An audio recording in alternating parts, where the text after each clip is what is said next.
Tonight, that doesn't go there. We're going to discuss the Tulsa King, and then we will discuss why Peripheral is so good, and conclude tonight's broadcast with one of the greatest episodes in Star Trek. All this coming up right now on The Writer Brothers.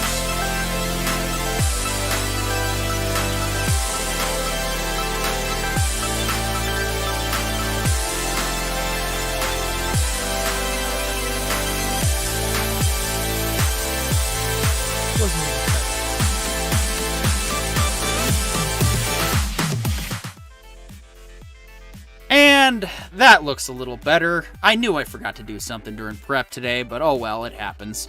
Welcome back to the Writer Brothers, of course. Your home now for Tulsa King, The Peripheral, and of course DS9 until next week. But we will discuss more on what's coming up at the end of the show. Not right this second. First of all, I want to welcome our panel of amazing people. First of all, Mr. Corione, Witch in Residence. How are you doing today? Doing great, man. How you doing? Awesome. Glad to be here, as always. And, of course, Mr. Pollo Zapatos. How are you, sir? Wonderful. Wonderfully free for the week. Got a long weekend. Happy Thanksgiving to all of our audience and friends. Hope you guys are having a good turkey dinner this Thursday. Yeah, I know I'm definitely looking forward to that myself. But we are here, of course, to discuss one new show on Paramount Plus that is quickly gaining a lot of traction throughout the YouTube community. But also, we mostly wanted to pick it up because we do like Sylvester Stallone. I think that's safe to say for all of us. We're fans enough. And, Big you know, Italian Stallion fan. Who wants to do the play-by-play for this one? Wow, man. All right, so we start with Sly's character getting out of jail. And as is tradition, when you get out of jail and you're mobbed up, you go see the Don. Well, life has changed for the mob in Jersey here, and, you know, a lot of things have changed, and they've decided that the best use for Sly's character is to start setting up an operation in Tulsa. Why Tulsa? Because it gets him out of the city. That's why. So he gets out there, meets a cabbie who he decides he likes and decides to make his personal driver. He finds a business to start taking over right away. Gets into the protection racket on a pot shop. And it seems like everyone in the pot shop is just too stoned to argue with him about the case. He finds himself a bar with a couple of people he likes hanging out with. And he finds himself a girl, kind of. Only she realizes that this might not be the guy for her. One, because he's old enough to be her grandfather. And two, because she's in the ATF and the FBI just sent them a hot tip that a mobster came to town. So that pretty much ends her worst possible scenario for a one-night stand. Did I miss much there? I think I covered most of the highlights, but... Oh, I guess I should ask, did you only watch one episode, or did you watch the second one, too? I only watched the first one this week. Okay. Well, okay. There's a lot of development that takes place in the second one. Both episodes are great, but we'll just kind of try to keep focus on the opening since that's mostly what a lot of people want anyway. We don't need to spoil the whole show. Arende writes in, "Hello, people. Hello, Arende. Welcome, welcome to the show. Glad you're here." Yeah, John, I think you had some excitement expressed with this show earlier in the week. Why don't you go ahead and share that with everyone else? Yeah, so I'm a huge Italian Stallion fan, mostly because he's one of the few 1980s porn stars to become one of the greatest action heroes of all time. And I think that is hilarious, especially as Rocky Balboa, The Expendables. And for him now to finally grasp what good acting looks like. I didn't think I needed it, but I'm so glad I got it.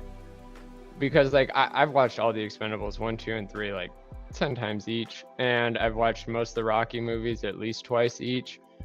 And for him to show up here in the Tulsa King and actually finally play a gangster according to what everybody knows a gangster to be, and then for him to then not do what he normally does, which is what if Sylvester Stallone was a gangster? That's his normal acting style, and this one was finally like, no, you're a gangster who just happens to be played by Sylvester Stallone, and I love it. Like, not only does his character feel like nothing we've ever seen him do before, but then to realize that he was 75 in this episode. I don't know if that's his real age, but I'm assuming. I didn't think 75-year-olds could learn. An old dog learning new tricks has officially been disproved, as you can teach an old dog new tricks. Because he's doing it, and he's so good, and it's so funny. But only because he's 76. Such a good gangster. 76, look at that. Dude. He's even playing a young guy on the screen. But no, I think I love this show. I think he's such a good guy or good actor.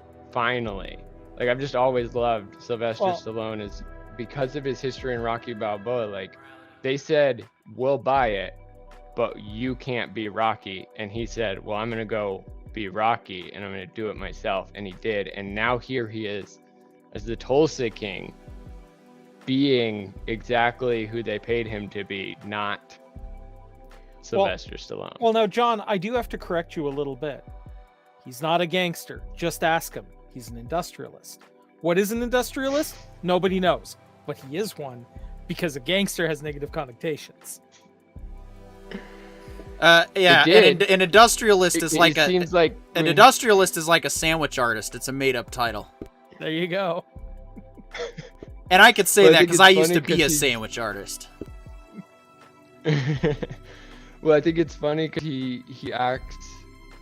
he comes from a time where like getting called a gangster by the public was like a huge character flaw. But now he's like sitting in the car with a millennial, and this millennial's like, "What's up, gangster? You look good, gangster." He's like, "That's a term of endearment now?" No.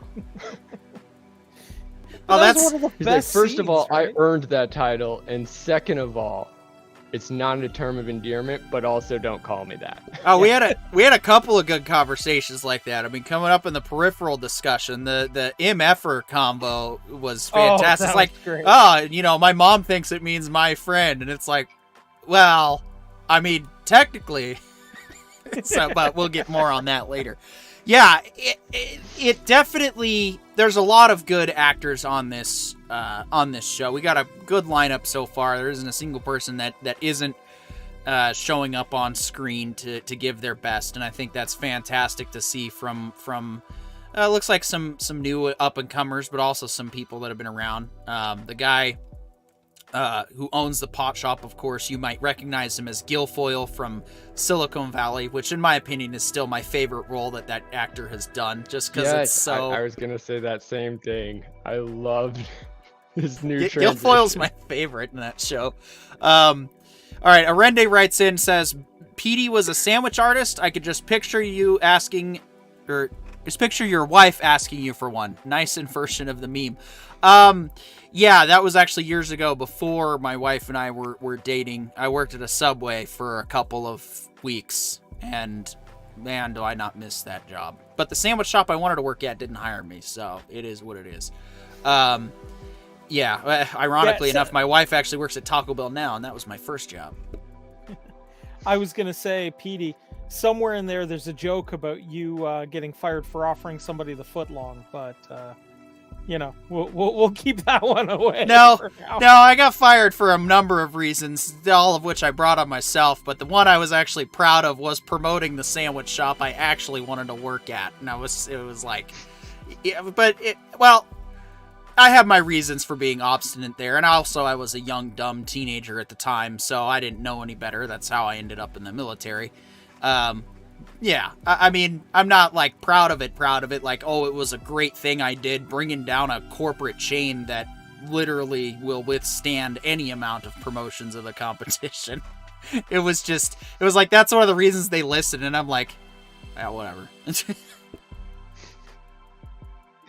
I feel like that's one of those moments where you say, sorry, I'm not a liar. They do make sandwiches better than I ever could. And I was the one making the crappy Subway sandwiches, and I knew. And that, all right, you know what? Fine. A little bit of a rant time. So the one I worked at was in a hospital, and they wanted to treat it like it was a normal Subway. And I had a problem with that on a personal, ethical level. When someone's in the Subway at the hospital, they're there to get food and go about their miserable life. Okay, they're not there for vacation or to get a good sandwich. They're there because they have to be. So, I'm not sorry. Yeah, I'm not sorry that I don't feel comfortable asking a doctor, a nurse, or a potential patient who's probably there for horrible reasons. Oh, your mom died? Oh, that sucks. Would you like to make your sandwich a foot long? No, I'm not going to do that. Like they didn't treat it like they should have. Like, it was a privilege to even be at this hospital. Not, we'll just, run it like a regular Subway. No, you're there at the hospital's discretion. You need to act with some kind of decorum, not, so, we want to sell you more stuff. What? Make the hospital want you, not make the hospital regret having allowed this lease agreement. Yeah, no, and there was actually a guy who came in who he grabbed a bag of chips and he thought, and it was like, oh, sorry, sir, that's not included. But I could tell, like, the look on his face, he was so dead inside, and I'm like, you know what? I got you this one time, man. It's fine. The reason you are here, I can tell, is not because a family member's having a baby. You're clearly in some turmoil right now. Far be it. Yeah. The last thing you want right now is teenage millennial freaking. Hey, you want to pay $5 more for a slightly larger sandwich? Anyway, speaking of ripoffs, the Tulsa King is not going to be ripped off. And that is why that's basically what he's trying to do. The owner of the pot shop seems to think that he is ripping him off. And of course, now we're going to start seeing how this protection relationship works, which I like how they're addressing the whole thing with the pot shop, where he's like, oh, it's totally legal. Well, no, it's not. The Fed boys can show up at any time and raid your store, and there's nothing you can do. All right, so we do have Mahalo, Oregon, which someone I may or may not know personally. Laughs and says, true, can't have people sobbing in their sandos because you tried to upsell the menu. Yep, that's correct. Or, just have them look at me like I'm the most horrible person for thinking of asking such a question and leave. And it's like, well, yeah. I can only talk to my experience in a hospital. I don't want to talk to anybody I'm buying anything from. I don't want to share any part. I want to order my sandwich exactly as I said. I want you to get it perfect. And not say, have a good day, because I'm at a hospital not having a good day. Yep, and that happened. That happened to my coworker. That happened to my coworker. They were like, he's like, oh, hey, how's your night going? And she's like, oh, great. My sister was in a car wreck, and it was all downhill from there. And I'm like, this is why I don't try to sell them bigger sandwiches. Yeah, it's like, well, other than the fact that I gotta be here to get a needle in the eye, it's not doing that bad, right? Like, I mean, what will make this experience best for you? I want my sandwich. That's exactly what I was hoping you were going to say. And I that's didn't how want I to talk to carried you myself. about what you're suffering. Always tried to be with a smile, but you also want to try and read the room. Someone's there, they're probably not even going to remember the interaction. Just make it go as easy as you can. Yeah, make them remember it even less. Like, wait, did I actually pay for this? It's a good sandwich. I don't even remember going to Subway to get it. Actually, that's what you want at the hospital. Last year, the best sandwich you don't remember eating. You don't remember paying for it. Last year, I was actually in that hospital making a delivery for a job that I also hated. And yeah, that Subway has long since gone, and I was not surprised. I was like, you guys are trying to run it like a business when you need to. Okay, in the one place where you get to set up shop and you want to have a little decorum and maybe forego the usual salesman tactics, it would be in a hospital. But what do I know? I feel like that's the one place where you just, like, the person who's signing that lease goes, hey, I'm not going to make a profit. And they go, yeah, no, that's what we expected. Make the best Subway in a hospital ever, so that all the other Subways that do make a profit now have something to, like, stand back on. Like, no, we have Subways in hospitals that are hemorrhaging losses because we care about people getting a good sandwich at the worst time. And we're not hemorrhaging losses because you're going to upsell because you don't work at the hospital. But those guys at the hospital, they don't have to do anything. They just have to make the sandwiches. That's it. Now, that being said, Tulsa King. Honestly, I think it answers the question of what if you had comedic writers writing for The Sopranos? Because honestly, this feels like you have the moments of, like, you know, true serious mob violence, but it's always happening because of hilarious reasons. Right? And just the most hilarious observers.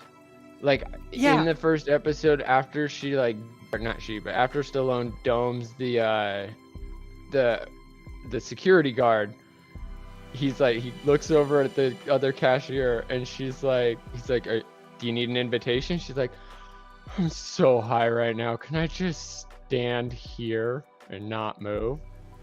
And he's like, all right, I got you. Yeah, exactly, right? Or the other one that I personally thought it was absolutely great, because similar things actually happen in my life, where he's got his driver and he's told his driver to go get a new car, and the driver shows up in an old beater and he's like, this ain't my new car. And his driver's like, look, they wouldn't sell it to me. They thought I was dealing drugs or something. I had that much cash on me. And you're sitting there going, like, you know, the best part about it is this is actually drug money, right? And it is cash from drug money. But what does Stallone do? He goes in, plays the friend to the angry black man, and proceeds to beat the hell out of the dealer until he makes Stallone, he painted it perfectly. He was like, I think it's hilarious that you thought he was the one that was going to raise hell, and the moment I walk in, you treat me with respect. And he's like, why is that funny? And then he just domes him. Like, he's like, I'm the gangster. Just drop him. Just because he's black doesn't mean he's a gangster. I'm the gangster that sent him here with my drug money to buy my car, and you disrespected him, so now I have to disrespect you because he's my teammate and you're not. Yeah. This guy's the cool guy. You've annoyed me. Right? I was the one to back him up, and you made him need backup. That's your bad, bud. Yeah. And the funny part about it was, that's kind of how it went when I went to go get my first car, too. Because I had made a fair bit of money in tech, but I was also in my club days, so I had, spiky, short blue hair, purple eye contacts in, and I was gothed up to the nines when I went shopping for my first car. Nobody took me seriously until they realized I was paying in cash. Yeah. And that also, I feel like that's the big thing that really highlights that whole scene in this show, was because the dealer didn't have to suddenly have morality and not take a drug dealer's money. But he had morality in not taking a black drug dealer's money, but then when he gets his ass kicked, where did his courage go? Where did his morality go? He didn't call the police back. He never had a spine. He was just being a racist piece of shit. And he got teeth busted out for it because that's what he deserved. Yeah.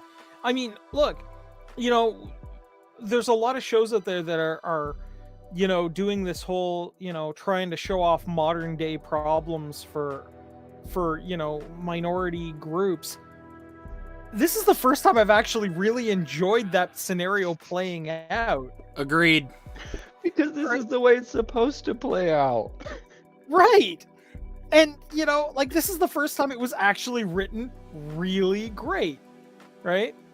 Arendi, hilarious mob horror, Q and Benny Hill theme song. Yeah, like, that's what made it great, was the entire time, like, we're dealing with, you know, a scenario that has occasionally cropped up in the history of North America, and whenever it has, it's been terrible, but this is played in such a way that you couldn't help but laugh your way through it. And I think that's something we all, in, like, you're laughing in spite of yourself because there's a dude bloodied on the floor getting, like, strangled by you know, the cord on his phone, and you can't help but laugh. And if more writers in Hollywood paid attention to scenes like that, I think we could actually have some decent plot here. And that cues my next big, like, what did you guys think? Because this whole episode, we're meeting the new Sylvester Stallone character as he is being introduced to Tulsa. And we're meeting people, him doing things, him being the gangster that he is. So we really start to see what kind of gangster he is. And we don't know who these other people are that he's meeting them, but we're slowly starting to get to know them. We see that his driver actually lives with his parents. His dad's been a hardworking man his whole life. The reason he lives with his parents is because nobody can afford rent on their own anymore. And, like, all of this is cued. And then not to mention the relationship where the Tulsa King is sleeping with an ATF agent who doesn't know that he's the Tulsa King, but then finds out afterwards. And then that's how the episode ends. It turns out every person we've met matters to the greater story. But we didn't know that until the last 10 seconds. Like, as far as premiere season series openers, this is what everything that we've roasted needs to learn from. Because this did it perfect. Oh, I'm just waiting, because, and guys, I know you guys have seen the second one. I haven't yet, so please don't ruin it if this is the case. But I'm waiting to see the woman who sprayed him with holy water right near the beginning. I'm hoping she has some deep plot story involvement as well. As far as we know, point, I wouldn't be surprised. Episode 2, we don't know. Yeah, but if now you do want like that to be the comeback at the last episode, just if you do like the humor, though, there is a couple of really funny scenes in the second episode when they go meet the grower. Oh man, that whole I can't get into that too much, but oh yeah, no, I love when that he whole changes his name and doesn't say sorry for it. Not gonna repeat it but it's so good. And then when he's like, "We got off on a bad foot, but I definitely want to smoke the peace pipe," and he's like, "Yeah, I'm really sorry about it." And he's like, "I'm not. I could use 10 of him." Yeah, that was great. Yeah, to the other, he's like, "Oh no, don't be. If anything, that was a job interview." Yeah, that's what I read too. So I was like, did he just find his new muscle? So the thing that hooked me though was the theme song. And the music on this show is brilliant because they managed to take some speakeasy blues style jazz, mash it together with kind of country folk style music. So basically they took a genre of jazz, a genre of country, and it's not crap. Wow. And the whole visual images of having the postcards of Tulsa overlap the cities of, or the streets of New York. That was also a brilliant touch as well. Everything about this movie, everything about this show so far is there's a lot of thought that's gone into every piece, and that's what's showing. Yeah, go ahead, like John. the color scheme in that title sequence is Tulsa. Like if I were to imagine what Tulsa, Oklahoma looks like, and then I saw that color scheme, I'd be like, yeah, good enough. Because like exactly. it's so bright sun on desert sands, and then throughout the whole show, what do we see? Bright sun on desert sands, and it's just, oh man, like I really do feel like this is the point. Like I don't know if Paramount paid for this once it was pitched and just let the team that like pitched it run their show, or if this is one of those like Paramount finally found out how to buy good writers. But like, however this event happened, this is how you pick the next Star Trek group, because like Paramount obviously found good writers. I can tell you this: the production company behind this is Stallone's production group. That's what I thought. Yeah, and Stallone's production group also did Samaritan, which was magnificent. Yeah, the issue isn't Paramount finding writers, it's that Kurtzman can't find writers for Star Trek. Well, one has to understand quality to hire quality. Which is so freaking annoying when it comes to Stallone, because never in the history of my entire life would I credit Stallone with knowing what good writers look like. Ever. But then the same thing would go, I wouldn't think that Stallone could find good action heroes. But then, like, I remember watching I want to say it's either Jimmy Fallon, Conan, or Leno. They discussed with Statham about the Expendables 2, and Statham goes, I've never worked for a guy who's so hardcore that he will cut scenes if we had to use a stuntman. He's like, I'm never gonna be they explained it like the stuntman shows you how to do it right, and then the actor have to do it, or that scene's not gonna make it to the movie. Like your character isn't gonna be as badass as you aren't. And that was like Stallone. Like to me, that's something I've always remembered about Stallone, and to see it now, how that transcribed into writing. Like you're not gonna stay in my production company unless you can write. And then we go Samaritan, Tulsa King, 1-2 from his company, and it's just perfect. It's organized, it's written properly, it's everything that we ask for the minimum standard, the middle standard, and the high quality standard. And then it's there. That's where Stallone's company and products keep coming out. And I think that's the biggest thing, is the guy who owns it, who puts his face to it, goes, no, we're not going to put out bad. And if we write bad, we rewrite. And if we can't rewrite, then we kill it. Darn. That's the vibe I got. And that's what I'm seeing from his work. Yeah, he absolutely is bringing in the right people to do the right job. And if the quality isn't there, he is not afraid to kill it and start over. I'm willing to bet you he sat down with this script and went, okay, if in every other scene I'm not getting a laugh, we're not doing this. And sure enough, every other scene we're getting a laugh. And that's amazing.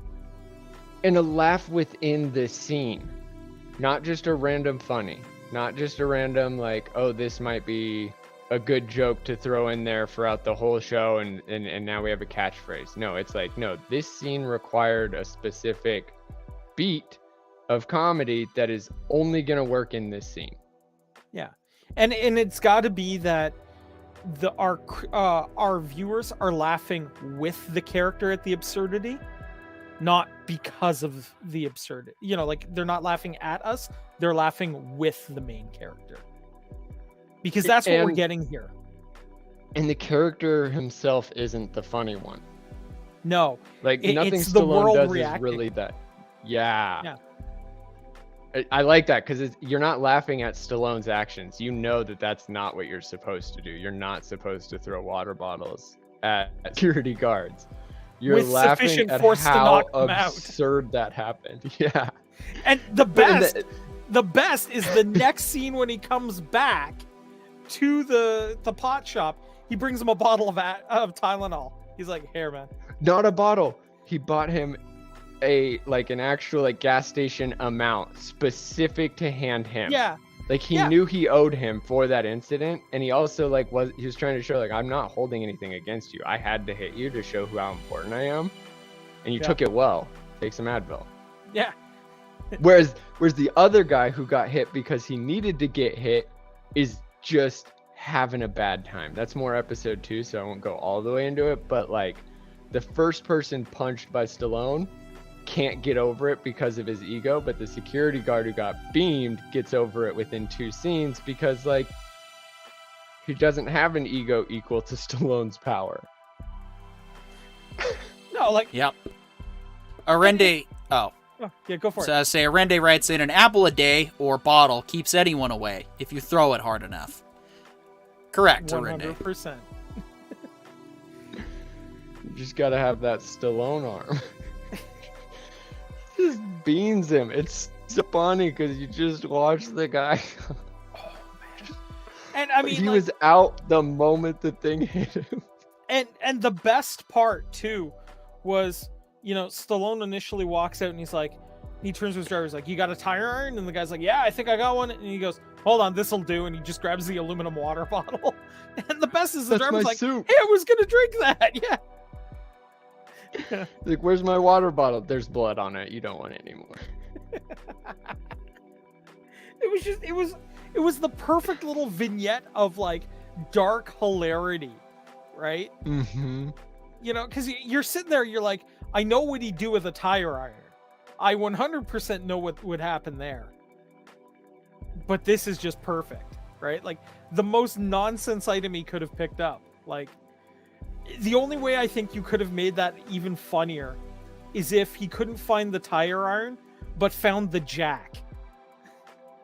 And just wailed on him with just the jack, right? No, I think the tire iron flying through the air like a ninja star would have been hilarious too. Or the jack flying through the air, that would have been funny too. I love the guy just... Yeah, but he would have needed a lot down. more than Advil to cure from either of those. So I think he realized that the water bottle would have been effective, yet not to the point where he's going back to prison. Right. All right, so I think we're all in agreement. Tulsa King's awesome. I'm glad we picked it up, and I look forward to watching the rest of it as the weeks progress.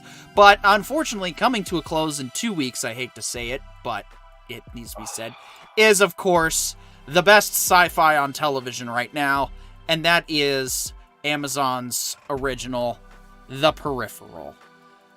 Oh boy, where do we begin with this week's awesome episode? I really love how the exposition dumps in this show aren't boring. That's how it's not, super fast. Oh, hey, we got to get to this next thing. It's, okay, something's coming. They set up the anticipation that, oh, hey, the operators are needed, but then they slow it down a little bit with some more exposition moments and some character building, and then they, pick it back up. So, but that's just my opinion. Guys, what do you think of Peripheral still at this point after 6 episodes?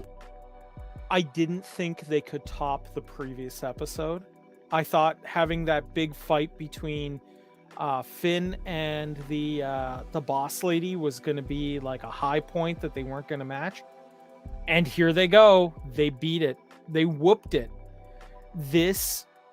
Even the exposition dumps didn't feel like exposition dumps.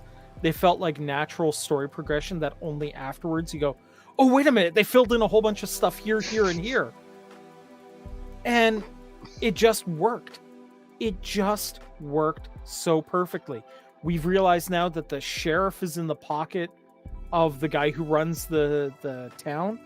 We've got the master assassin here trying to get away from them to get out of what would be a pretty screwed up scenario to wake up in.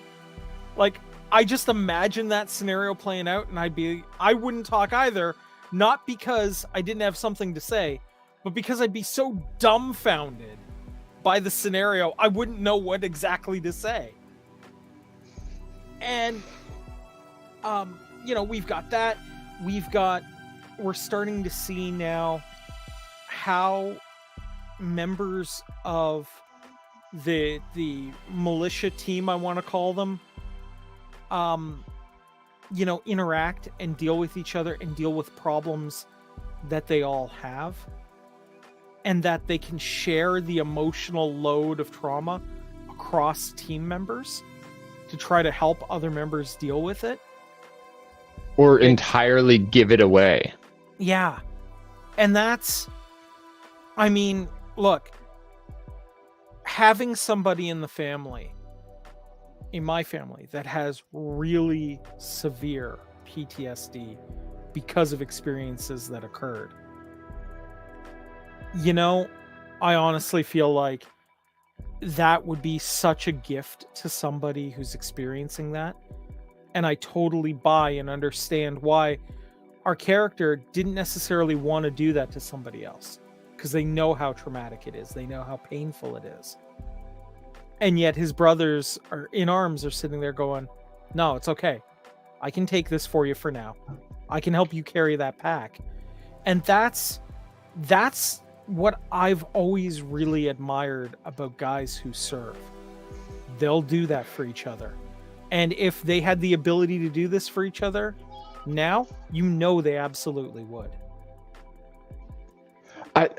I think that's what this episode really did a great thing, especially now that you're painting it all out like that, Corion, is this episode and this show as a whole has acknowledged that aside from like the paraplegic who's lost most of his limbs, all the rest of the brothers that are in the militia are basically the same dude. Like they all basically have the same feelings, same emotions, but then who's the one that goes to like help him with his PTSD? It's one of the guys we haven't met very well yet. We haven't gotten to know hardly at all. But to me, I just got this really hardcore feeling that like he was the Texan, the guy who's always having a good time, but is also always there for you when you're having a bad time. And like it really felt like, because you can't introduce these characters as different, because basically they all talk the same, they all think the same, they all work the same, they all think about the same things. It's really hard to make these people different. But then and they're all yeah, and they're all hooked up to each other, so they're literally thinking the same things, feeling the same things. But then to see that this other part of the team, his big portion to the team, is being able to take the emotional pain because he didn't grow up with it. He grew up and this is all headcanon, but it really felt like it was this is what they were trying to portray, is like this guy grew up cream of the crop, good family, healthy family, joined the military like any good person that feels like they need to serve got screwed up, but he still has always had a solid foundation in his life, so it doesn't mess him up emotionally or mentally as hard. And then his brother, who didn't have that background, couldn't handle his emotions. He was there and he just said, I'll take it, brother. And you watch him crumple to the pain and just take it. And he gets up. When he's done, he just gets up and walks away. He doesn't go, man, that sucked. I'm sorry, you're going through that. He doesn't say sorry for it at all, because he knows sorry doesn't help. He just goes, I got you, ow, and walks on. And that's such a beautiful, whole character that didn't have anything until this episode. But now he feels like if he dies in the next episode, I'm going to cry. Because of his, willingness to just own that. His willingness to be so good. Even though, technically any of them, Burton could have done it. And if Burton had done it, I'd have been like, all right, cool. Burton's cooler than I thought he was. But no, for another random person in the team to do that, and now, I just got connected to that guy in the span of that scene. I felt like I made up this whole headcanon, all in that one scene. That's good writing to me.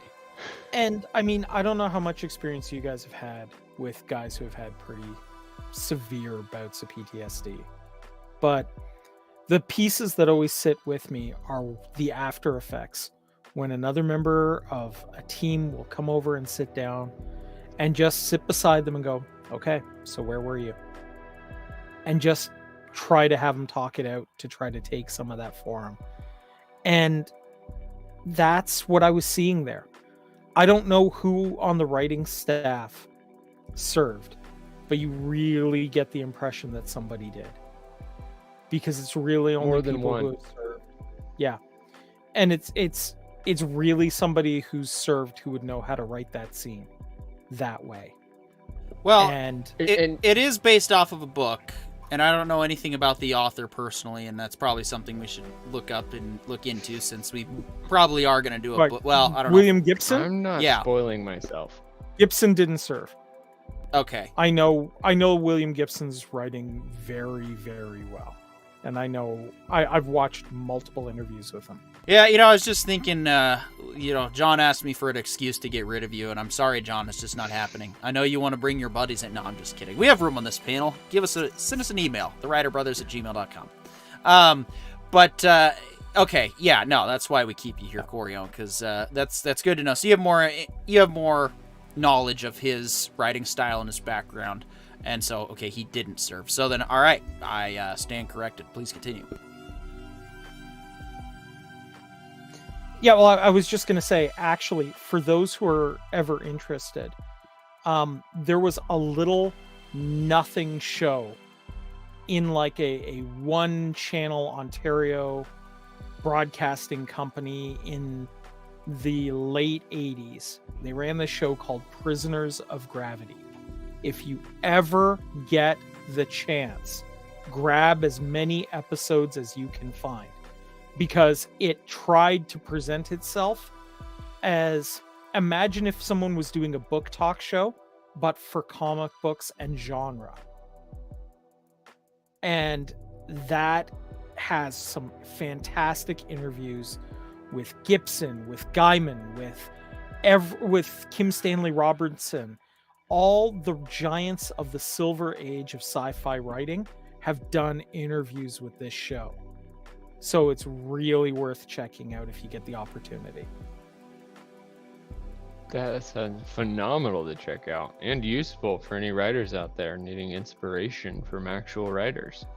Yeah, if you guys want like a masterclass from the experts in the genres of like it's not today's science fiction, but I would say the previous generation of writers, this is the place to go pick it up.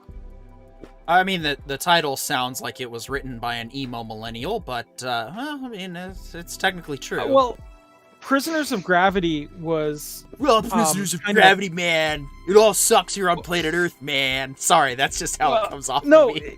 it actually... Okay, so it's actually kind of funny, because the pretense of the show is this guy built a rocket ship, his rocket ship impacted a space station in orbit, and now he's stuck on this space station with all this, comic book info, and he's doing broadcasts. So it's like the premise of like Mystery Science Theater 3000 almost, but for a book talk show. So it works. It's not as pretentious as you think it is, but it's so well done. No, and I don't, it's just, like I said, the title, that's like something I'd expect to see in some, middle schoolers poetry or something. It's like, we're prisoners of gravity, and it's like, well, duh, but you don't have to come off so bleak about it. Jeez. Oh, and it 100% looks like a YouTube channel before YouTube existed. Like, I'm warning you now, like, there's no production value, but that's that almost what sounds makes familiar. it good.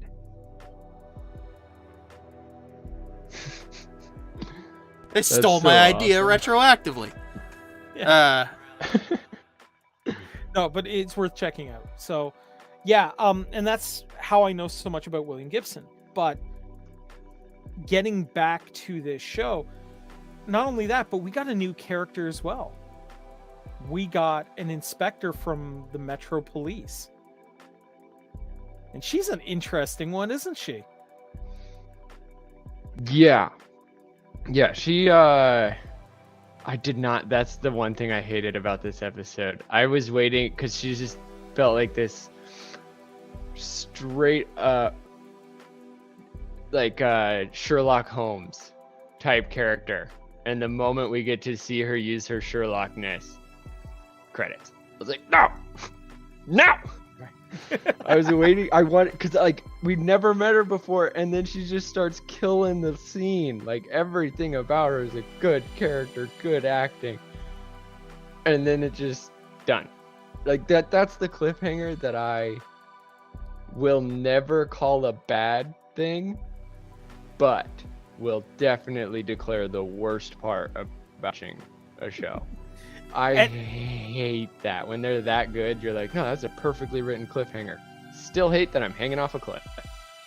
I will also say that the Watson to the inspector's homes was just the right amount of cheeky, though, wasn't she? And kudos cheeky to that and actress. presented in the right way, yeah. Major kudos. Yeah, Arendi writes go in. for it. Arendi writes in. Tat Chief Inspector was disturbing. Was getting a screaming Inquisition vibe, which shines a light on how things are in that show's future. Yeah, I think you're absolutely right. Like, you definitely immediately understood that this woman is a threat to everything going on, and that's what made her kind of fantastic in a lot of ways. Well, and then, I mean, not to distract from the character, but also I just want to make sure we touch on the fact that, as it turns out, they're living in, a dystopian future that's run down and gross, a lot like present-day Detroit.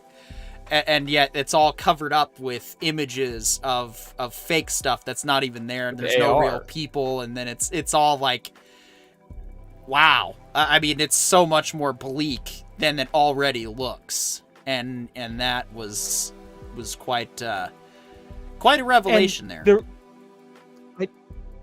I also don't know if you guys caught what I would argue is one of the most important lines we got in this entire episode, which was Finn asking, if this is what they're allowing us to see they're covering up, what are they hiding from us?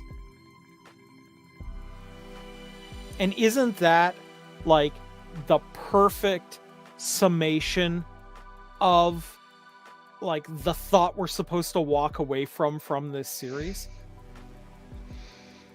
And not just the summation, but like the potential.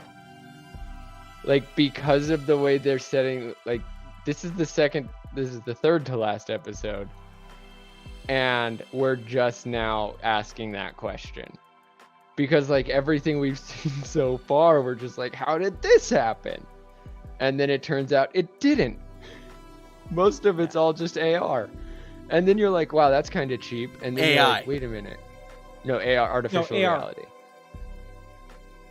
Oh, their eyes I are thought it was doing the augmented artificial reality, but I didn't realize Augmented. AR was what they... Yeah, augmented. That's the one. Well, it's like whatever's messing with their eyes, and then they did the little thumb thing, and then that's how they turned down how much the screen was being shown, and that's how we found out most of it was under scaffolding. And so, like, yeah, I guess. Yeah, and what projects reality, all that? Artificial.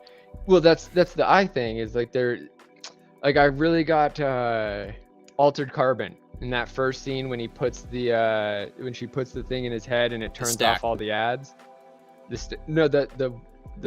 Oh yeah, stack, the ad block Omni, for the stack, yeah. For the Omni Eye tool that they use, the Omni tool, I think is what it's called. And it's their phone that's in their bodies. Same with like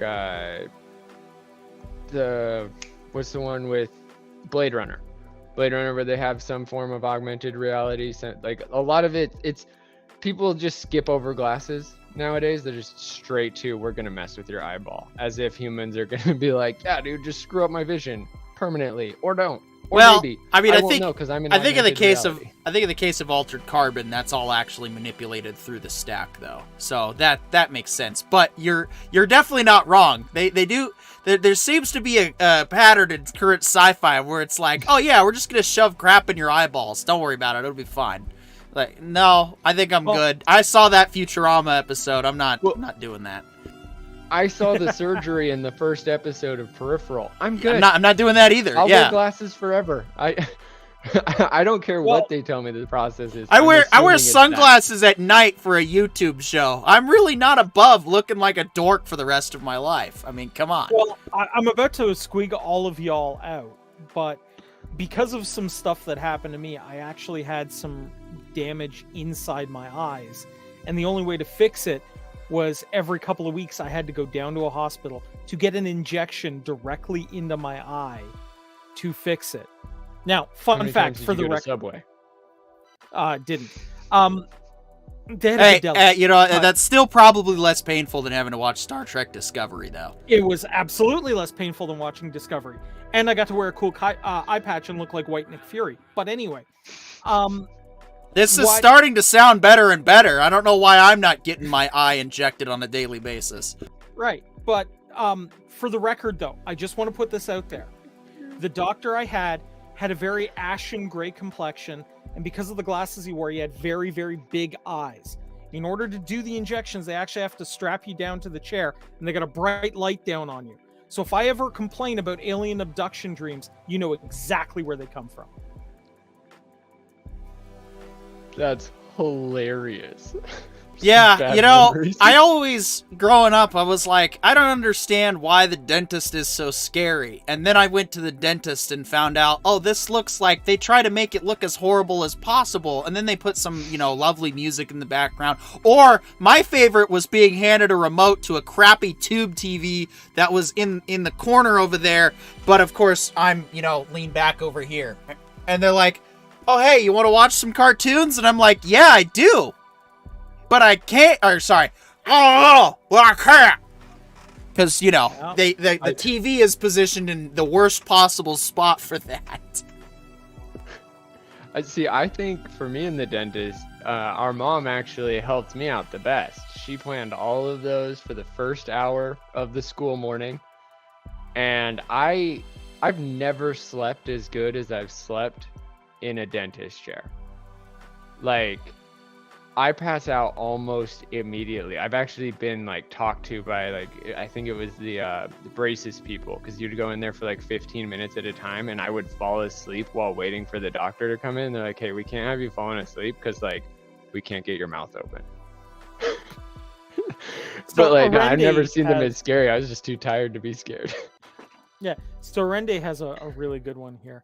Yeah, I'm really leery of augmented reality implants. The idea of someone else being able to control what I perceive, the potential for abuse is staggering. Hard to imagine the worst nightmare scenario. Look, I am absolutely in favor of a pair of glasses for augmented reality so that I can put it on and take a look at whatever they're trying to show me through the augmented reality. And I've gotten a chance to play with some of those features.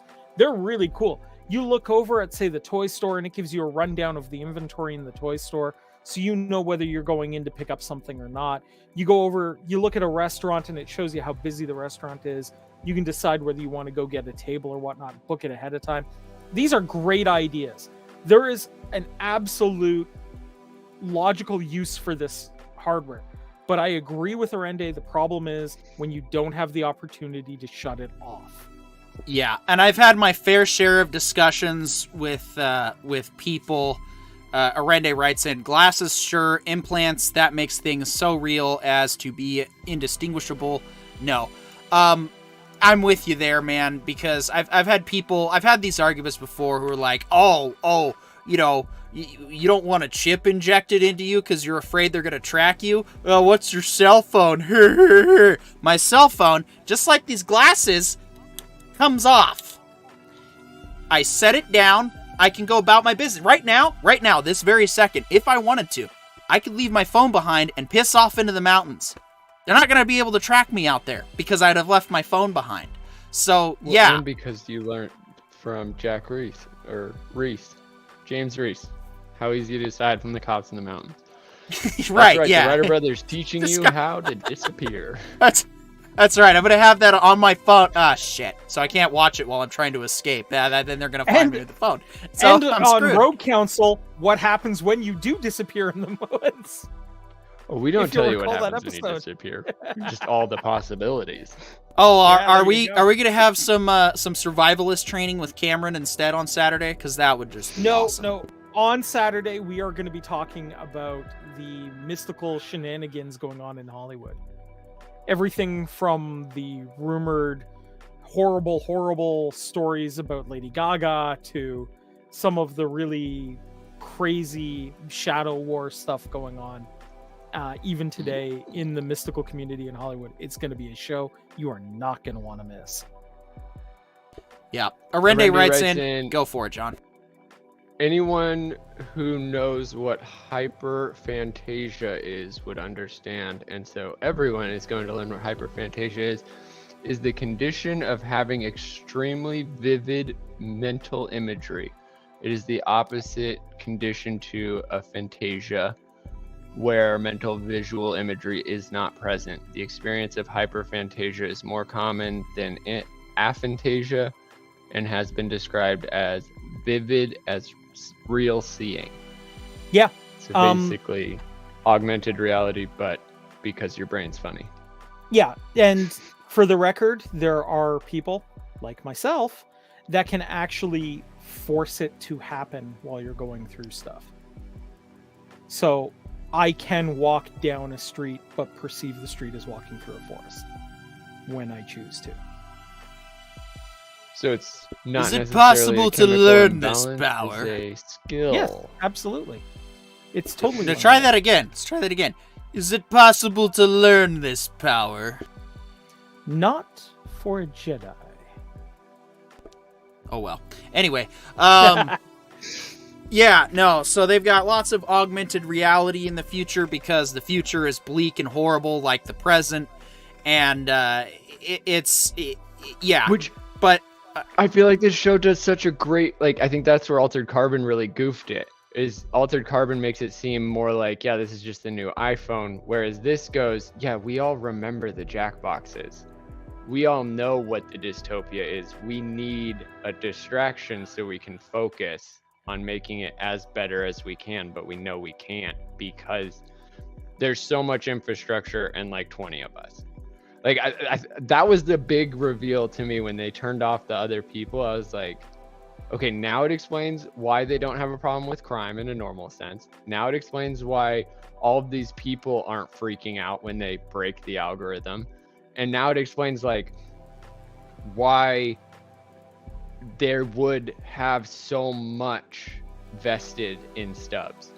Because like if they were living like to me, it seems like they're following the one world order or the new world order, or the government, right? Where they're like, if we cut the population, we'll all be just vibing and having the greatest time ever. And then this show comes along and it's like, no, you need augmented reality to have a moderately okay time. And even then you're still gonna literally be trying to get to the past. You know, it actually reminds me of an interesting saying, because this was one I used to see all the time. Was in the 60s stuff was too real, so they took stuff to see fantastic stuff. Now in the modern day, things are so fantastic that we take stuff so that things feel normal. Well, that's kind of what they're doing here. Is, in the past they're using virtual reality because regular reality is so boring. Now they're living in virtual reality and trying to make it as normal as possible. That, to me, I feel like normally I would call that just a weak premise that, you're Arende writes in real quick. Arende writes in, depopulating the world would be the greatest time ever. Calm down there, Cotton Schwab. Yeah, Cotton Schwab is the one I was thinking of. And Cotton Schwab is the guy that's like, I'm going to own everything and you guys aren't going to own anything and you're going to be happier for it. And which, by the way, no. Well, not just by the way, like, bro, watch Peripheral. Obviously, we're not. Like if you're going to play accusing us of how our futures are going to go, like, read the writings of people that actually imagine futures and see if your choices and your word choices are appropriate. Cotton Schwab, you act like you got all of this intelligence, and you are the one who will own nobody, and you will be happy. You will own nothing. I will own everything, and you're gonna have a good time because I said so. And Yeah, the that's what truth- King James said. King Henry said that too. Well, The people always revolt against the tyrants, Cotton Schwab. Don't be stupid.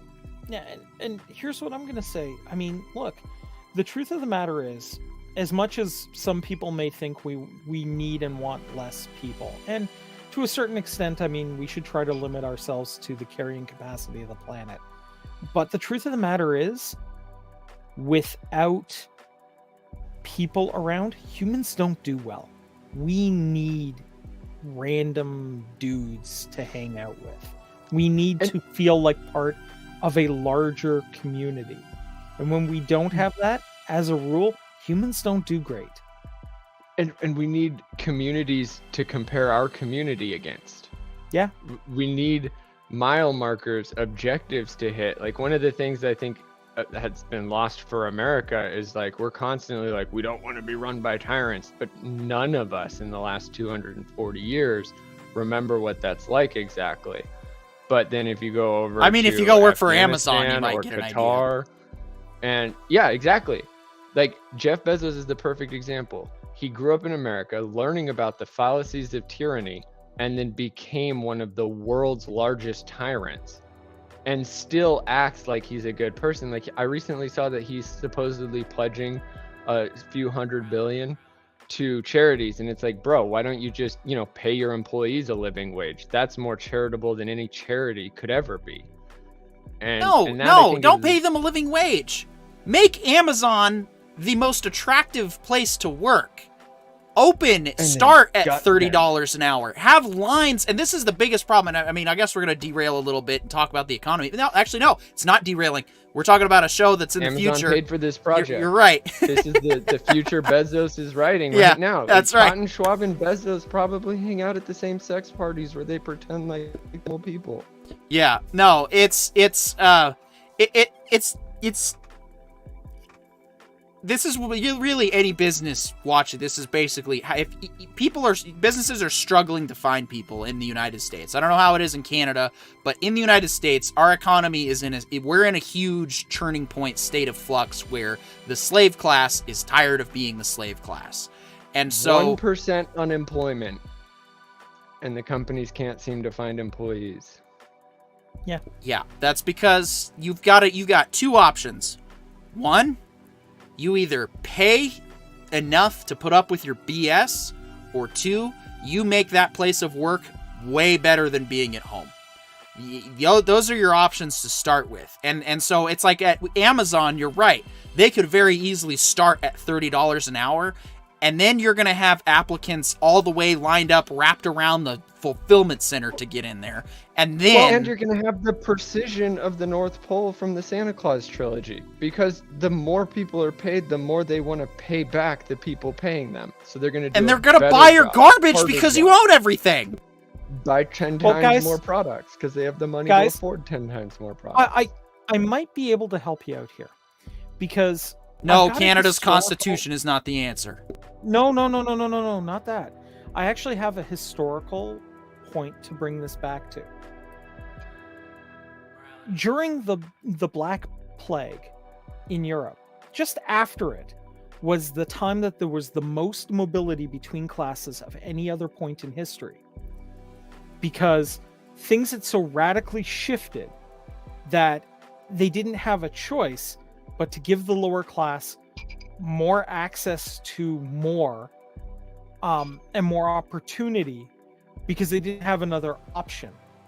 Could it be that even though the previous situation that happened was not nearly as devastating to humanity, be though going through the exact same thing where you're going to have the choice of either offering upward mobility like Europe did, like England did to its lower classes, or are you going to wind up like France, where guillotines start getting rolled out into the middle of the street? I guess it's your call, rich dudes. Or like 1762 America, when the Virginia frickin' plantation owners decided to quell rebellion by instituting national racism.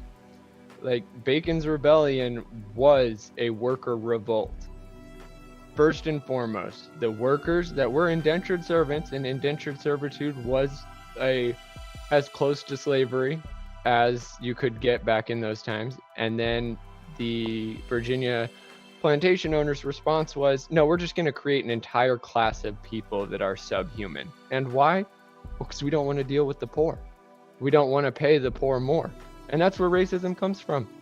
I guarantee it. I have yet to find a single bit of legislation in the entire world prior to the post Bacon's Rebellion papers that were written up that had slavery equal to what we know in modern day American slavery. Before then, every other version of slavery was indentured servitude.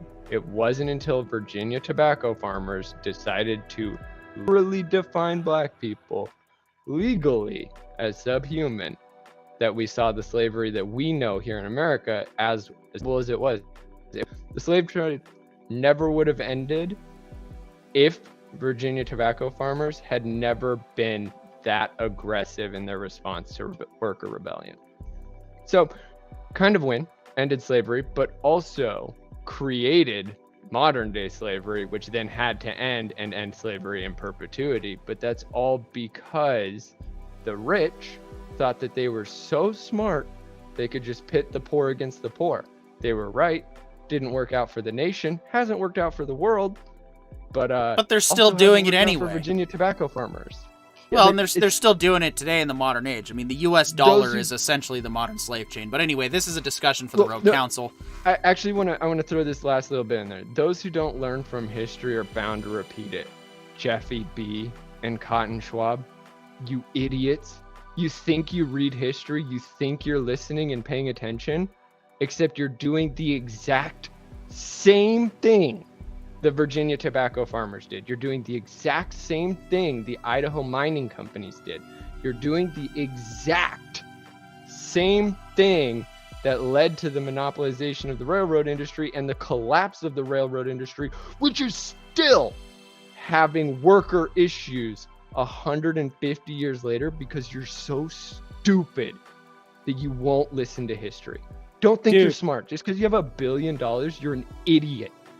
Dude, they're still doing the same thing the French nobility did. I mean, hell yeah, dude. Bourgeoisie, you guys are literally repeating your own actions, leading to Stalin, leading to Hitler, leading to every modern issue that plagues society. That was you, Richie Rich. Tired of you guys pretending like you're smart just because you got dollar bills. You obviously have no fucking sense. Well, they have some sense because they are delivering us the Peripheral.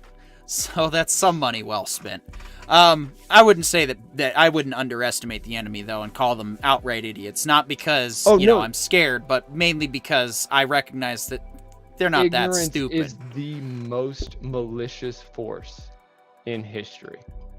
Ignorance of outcome, ignorance of decision leads to what's been created. We do have a track here on this show, and so we got to get back on it. Arende writes in, feeding people bugs. This could be thought of as an easy source of protein until you look up the research. Chitin, bug exoskeleton, is highly carcinogenic, spine cancer, and the stuff can't be filtered out. Well, that's also one of the reasons I personally don't eat bacon, but that's, again, another conversation for another time. Another topic for the Rogue Council, supposedly somebody used chitin to actually build a hovercraft. Weird. Oh, that's an interesting. That wouldn't make. The weirdest part about it, when you look up, knowing that the person is directly above you on the craft, you can't see him or the craft. Anyway, we've definitely promoted Saturday's Rogue Council more than enough on this show today. But I will. Chitin. Oh, the K use of the word CH. Okay. Yeah. Or of the CH. I forgot what the actual technical term for that was. So yeah, any final thoughts on this week's Peripheral? I mean, I'm next week's gonna be rough for me because, we know that we're probably gonna get slapped with a cliffhanger of all cliffhangers, and on top of the fact that I'll only have one more episode left, that depression's just gonna compound itself. Like, man, why did we only get 8 episodes? We couldn't get a 10 for this one. Come on. Yo, I know this whole story started with Alita, I still have no idea anything about her actual choices. Like we have everybody's assumptions about her convictions. I don't know anything about her, and I realized just now that like that's how good this show is like they can drop lines that you know are the most important thread throughout the whole season, and you can ignore it with all of this other information going on. And then when you think about it, you're like, no, they actually have been trying to tell me what she's doing. I just can't hear it. Yeah. Yeah, absolutely. I love it. Arende says, my thought, great as usual, creepy inspector. I thought the inspector character was an interesting choice, and I do like the way that's going. But all right, John, you can have one last thought, and then we're moving on to DS9. I think the inspector's more creepy based on what they're potentially capable of. But as far as how they're talking, I'm getting really cool hand light. Like if the guy from Sherlock Holmes, the main actual detective, if he was Sherlock Holmes, that's what I'm getting from her. Is like somebody that's actually government authority was Sherlock Holmes. Well, and that's what makes her like sinister and total creep vibes, but also like really cool as a character. Yeah. All right, so this week we kind of changed up our DS9 homework. So if you watched both episodes, you'll have to wait for the next episode next week because, man, after watching Duet for like I think the 5th time or however many times I've watched it, oh boy, this one still just holds its own. I will go ahead with a synopsis, and then possible future guest panelist H. Marie wrote a review because she liked the episode so much and wanted to contribute to the show. So I've given her the option to, on days that she can't show up, to write reviews on stuff, and she gave us one for Duet. But first, let's do the storyline so everyone knows what we're talking about. Amun Maritza, a Cardassian suffering from Kalanora, turns to DS9 for medical attention. Major Kira Nerys immediately recognizes the disease. He could only have contracted it when an accident occurred in the labor camp Galatep on Bajor during the Cardassian occupation. Kira herself helped liberate the camp and knows of the atrocities camp commander Galder Heel committed. She is determined to convict Maritza for war crimes. The Cardassian first denies having Kalanora, then claims he was only a filing clerk. With Bajor wanting to convict him and Cardassia wanting his release, Sisko faces a tough decision, then photographic evidence arrives. Wow, that was actually a pretty good, somewhat spoiler-free that was actually well synopsis. done. Yeah, I feel like that was entirely spoiler-free. Yeah, that was actually a pretty good one. All right, so to start us words do IMDb. To start us off and joining the panel in spirit is H. Marie. Duet was a very interesting episode. Not only did it have themes that are pertinent to our lives and current times, it also showed that even if you couldn't do anything to help at the time, you can always help later in a different form. The main subject of this episode was a curious one. He was a filing clerk. He never lied about that. He wanted to help the Bajorans however he could, but being Cardassian, he could do nothing to help. Since he couldn't help them then, he decided to take it upon himself now to bring some justice to those who were lost. He went through reconstructive surgery to look like the man that was in charge of the labor camp, Galder Heel. He knew this man had died prior and took this advantage to make himself Darheel. This man wanted to take on the face of one of the most hated criminals of Bajor, so that he could sacrifice himself for both Bajor's healing and to rebuild Cardassia. He couldn't stop the atrocities that he heard, but that didn't stop him from trying to make things right for all. Kira's part in this scenario was fascinating. She knew who this man was since she liberated the camp. When DS9 received the picture from the camp and they discovered who the man was and also was not, there was a lot of confusion as to what was going on. Why would this man say he is someone who he clearly is not, and then admit that he is Darheel, and that he is there to pay for his crimes? Kira knew that something was up with this man, but she couldn't figure it out. She did her job despite what prejudices she has or had. In the end, Kira learned that race is just that, race, and what's on the inside is what matters in the end. She learned that the man that she had accused was entirely innocent, and she knew that he shouldn't pay for crimes that he didn't fully commit. Unfortunately, our Cardassian friend didn't make it, as a Bajoran took it upon themselves to kill him and get what he thought was retribution. He killed an innocent man. We as a society should learn from this episode. Just because a person did you wrong in the past doesn't mean that you shouldn't trust another person in the future.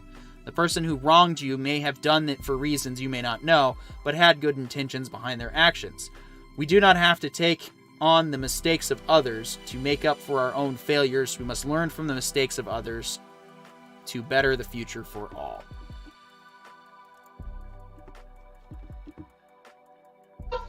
Completely spoiler ridden, Yeah. but perfect. Well, Succinct. we aren't not spoiling a 30-year-old show that we give our fans I heads mean up more on as what we're synopsis. watching. I know. The synopsis gives it away, but we also are going to give it away anyway, so. Well, no, I think her review was a more enlightened synopsis of the episode, and also just on the money as far as the finer.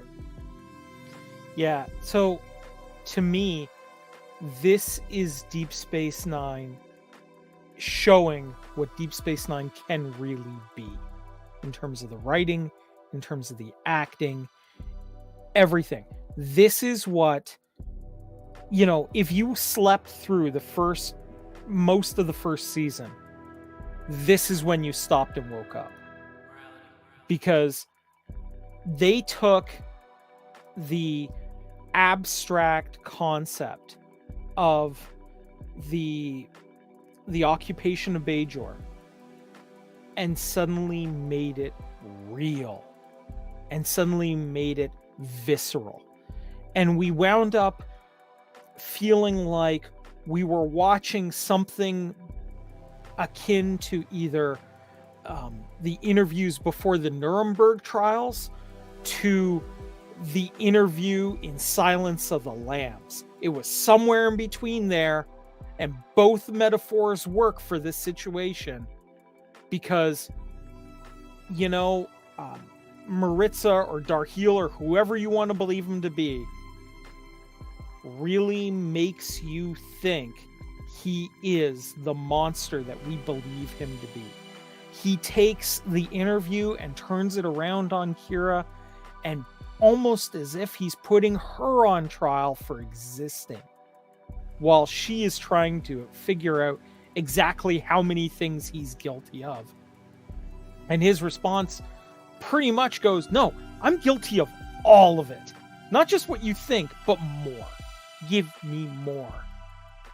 And she was all too willing. This was expertly done. And it also gives you a little bit of an insight almost into the Cardassian mind.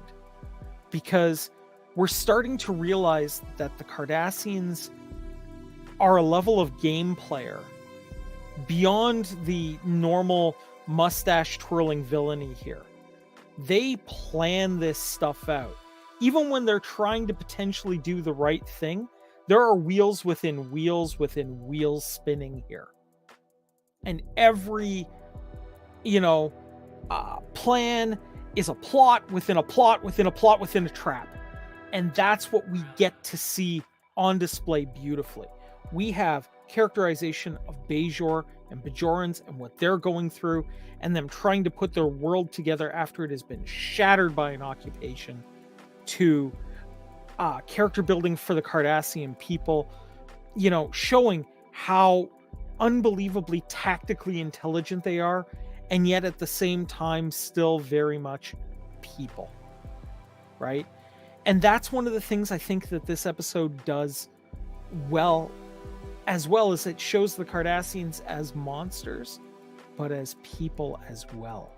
And you're not really sure whether you want to admonish this man or pity him, or some combination of the two the entire way through the episode. And that's, I think, what made this episode great, is because it lingers with you. It sits in your soul. Yeah, there's another series we could definitely watch and cover, well into the future, because right now our throwback list is piling up fast.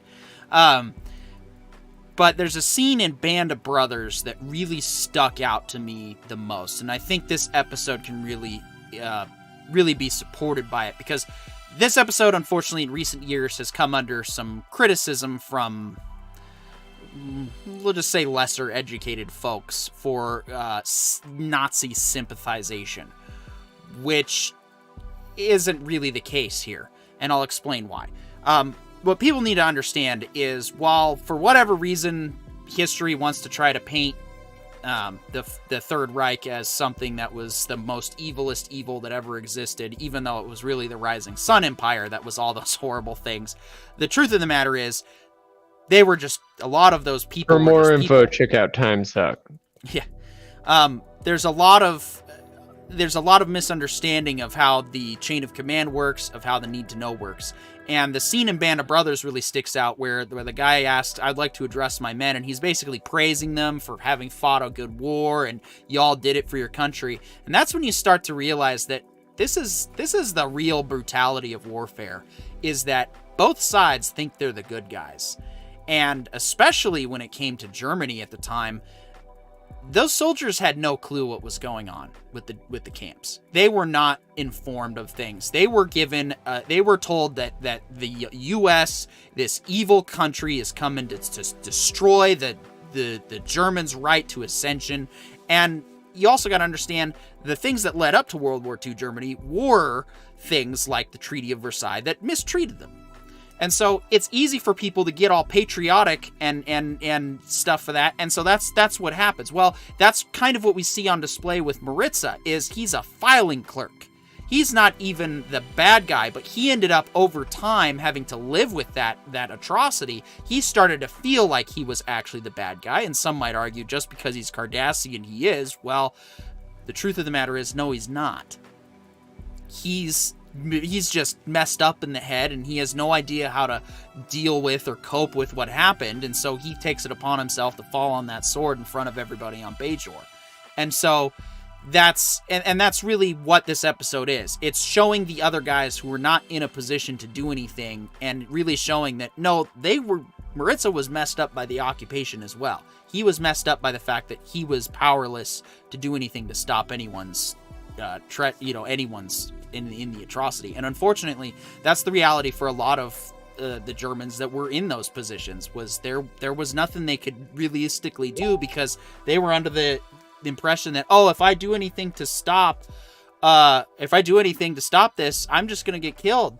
And it's not just you that's gonna get killed. It's you're gonna get killed, your family's gonna get killed, everybody else that you knew is going to get killed, just to set the example. Exactly. That's the fear porn that they've injected into it, and that's the same thing with the Cardassians, and that's why this episode really is an excellent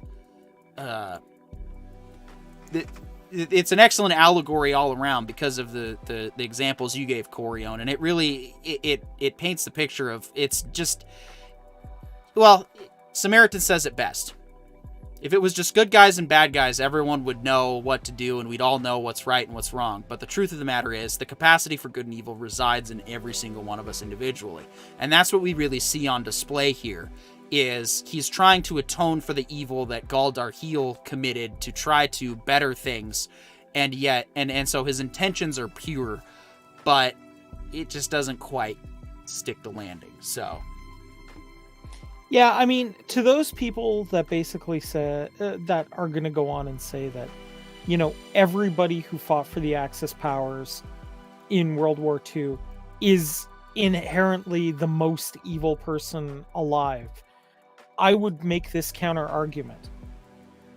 By that logic, you know, the Americans have done some pretty dark stuff in their time. Does that mean if you're American, does that mean you're the bad guy? And if you're the bad guy, why aren't you solving the problem, right? It's more nuanced than that. It's more subtle than that. And we have to be willing to look at the individual and say, yeah, these individual people were pretty terrible. But, you know, there were a lot of people who were just stuck in the situation and did what they could to survive, like anyone else would. Yeah, and that's why for me personally, this is why, you know, I'm pretty much moving on from political and religious tribalism, because at the end of the day, I don't own the sins and atrocities of Christians of the past. I don't own the sins and atrocities of Christians of the future. Same goes for Americans. Same really just goes for anything. I exist. I am responsible for me and my actions. And that's what I will atone for. But I'm not going to atone for something else. Just, you know, you trace my family lineage. If it turns out, even if I'm related to like Hitler and Stalin somehow, I'm not apologizing. I have nothing to apologize for. I didn't do those things. I'm not going to do those things. That's how we move forward. And that's why, you know, that's why I can't stand the lectures and all the movies and shows and stuff. We brought it up earlier. Tulsa King does a good job of addressing these social issues in a dignified manner that's just straightforward and to the point, and it doesn't necessarily try to preach. And that's how it's supposed to go. Whereas instead, we have a lot of other problems, and we have a lot of just, it's virtue signaling, it's emotionally charged. Arende writes in, the internet of today messes with that kind of propaganda.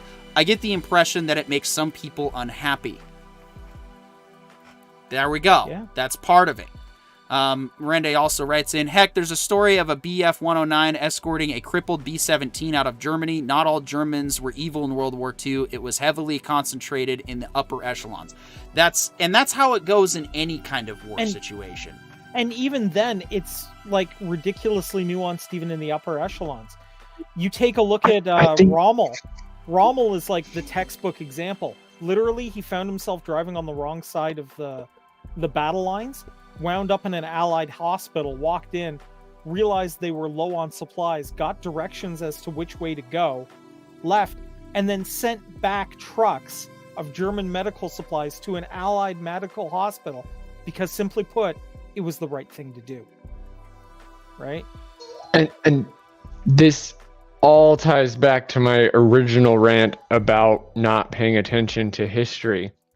It's the rich. The upper echelons of Germany, they were the richest people in Germany that weren't suffering from anything that the Treaty of Versailles had thrown upon them. They were still running BMW, Volkswagen, all of their Mercedes. Like they didn't actually care. They didn't have a good bone in their body. What they had was, I'm losing money because German products are considered World War I offenders, and that's why I'm losing money. Therefore, I need to change the tides, so I will fund the guy that's going to make Germany look good.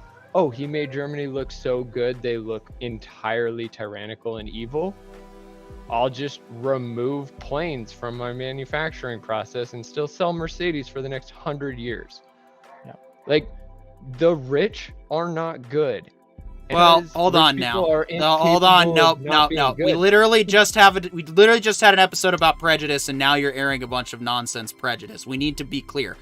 Specific rich people are not specifically good. There are certain people that are bad with their money, and there are other people that are not. There was more people. There was more to go with that. The reason why I say the rich are not good inherently, just because they have money doesn't mean they deserve it, doesn't mean they earned it, and doesn't mean they're going to spend it properly.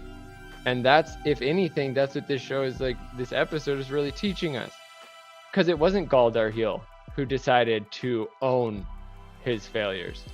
It was his file clerk who knew that Cardassian needed to be put on the galactic stage as a galactic offender, but the only person that would bring that much galactic media, if you will, was Galdarhiel, not Galdarhiel's file clerk, not the guy who actually cried while those other people suffered, the guy who caused the suffering. But that guy died a hero's death on Cardassia, and Cardassia never said sorry. So his whole goal was to remind Cardassia, no, you did something wrong.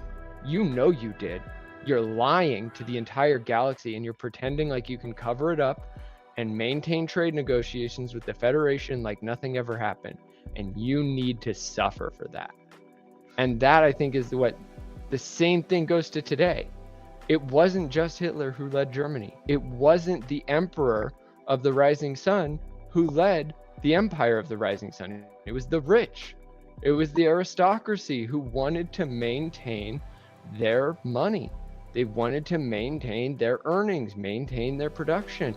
And so they were willing to sacrifice their workers, your workers, and everybody's workers, as long as their bottom line was satisfied. War has always been a fight against the rich, putting the workers in there. It's all it's ever been. Well, yeah, it's as I say it, and sorry, carry on. Do you have a? Yeah, I was gonna say, and remember too, it's not just a left or a right thing, right? I mean, do you think when Stalin put in a terrible policy that caused the starvation of hundreds of millions of people, he went without a meal? Or Mao? No, guys. You know, you think he shed a tear after signing that document? Yeah. Yeah, and John, I can also back up your stance a little bit, but just this with some Jesus logic, and of course that is, for those of you who know your Bible, you know that Jesus said, "Greater chance does a camel have to pass through the eye of a needle than a rich man to enter the kingdom of heaven." But I want to put emphasis real quick on that phrase, greater chance. Now, the reason you want to articulate, because when you say just the rich, people automatically assume you're just some ungrateful communist and they don't want to listen to you. That's why you gotta. That's why I'm trying to encourage you to be a bit more articulate. Well, no, it's also kind of yours too, though, because you're also generalizing the issue. Rich isn't good inherently. Right, and that's what I lead with next time. Money doesn't equal goodness, and that's what I was getting there, and then you jumped in. Yeah, because you already lost me in your argument. So that's all I'm trying to get to. I'm trying to help you build your stance better here, okay? And that's why I'm responding and giving feedback the way I am, is because if you want to improve your discourse and improve getting your points across, you're right. There's a lot we can look at the trends and we can show that with a certain amount of money does come a certain amount of power. And I myself am glad that I'm in the situation I'm in so I can recognize it. So in the day that TWB becomes a 7-figure company, you know, we'll be ready for it and we'll know what not to do, hopefully. Arende writes in, the problem is greed. Imagine a world if one had to worry about, or if one didn't have to worry about food or shelter. If no one. Gotcha. Thank you. All right, I'm just gonna read that. I'm gonna start over. This is like me recording my audiobook. Just start the whole line again. The problem is greed. Imagine a world if no one had to worry about food and shelter. I think it would be a lot more difficult for this shit to happen. Then again, never underestimate the power of stupid. Money isn't good or bad. It's a tool. How it's used is what makes it good or bad. Yes, 100% agree. That's pretty much what it is. It comes down to. And that's to me, like, I think that's the beautiful story of the Buddha. I don't know if you guys are fully aware, or if our audience is aware, but the story of the Buddha is that he was born a king's son, prince of all India. And he was raised in perfection. Not a single thing was ever out of place for his household. Till one day he decided to go peruse his kingdom, and he started to see how messed up it was. And then that's where the Buddha came from. It wasn't a king who finally realized he needed to be more kingly. No, it was the king's son who knew what the king was doing was creating a myth for his son, but not for his world, for his people. He wasn't protecting the greater India population. He wasn't protecting the greater people. He was just protecting and insulating himself and his children. And when his son went out and saw that, he abandoned all of it. He's like, I'm not going to be king of this land. I don't want this land. I want them to have that land. It's their land. They're the ones that actually till the soil, do the work, and make good things come. I am not going to take that honor. And that's why the Buddha dies out as not a god king. He's the exact opposite of a god king. He was somebody who found God and decided to stay a man rather than find God and try to become a god. And that to this episode is that was Kira. She went out right out the gate. He's a war criminal. He deserves to get prosecuted. I don't care what he did. I'll find it. Let's go. And then the other Bajoran, who felt the exact same way as Kira, didn't get any of this new information, didn't get any of the information that went down between the interrogations, the whole episode. He actually had to get it. That's the best part. He was in the prison cell before the interrogations began. But he saw Cardassian and said, get me out. And Odo was like, you know what? because of what the Cardassians did to you, I will give you leniency because I understand how hard that would be for you to be in a prison cell with somebody that used to put you and your family in prisons so you can leave. Rather than what that Bajoran, the adult, mature person should have done, as that Bajoran was, no, I'm going to listen to this interrogation. I'm going to see what this guy has to say. I'm going to find out who he really is. And then at the end, if he still stabs him, it's because he took the time to find out who he was stabbing and still believed they deserved to be stabbed. That doesn't make it better. No, not saying it makes it better.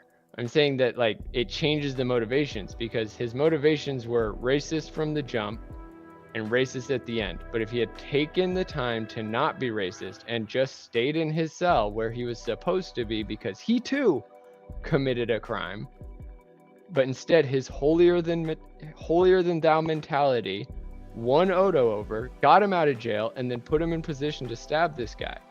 All because he, a criminal who deserved to be in jail, saw somebody who's racially criminal, according to him. Well, and said, I don't deserve to be in here.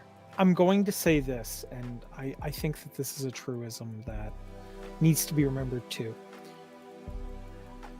I think it's safe to say that, you know, every generation struggles with trying to figure out what is easy and what is right.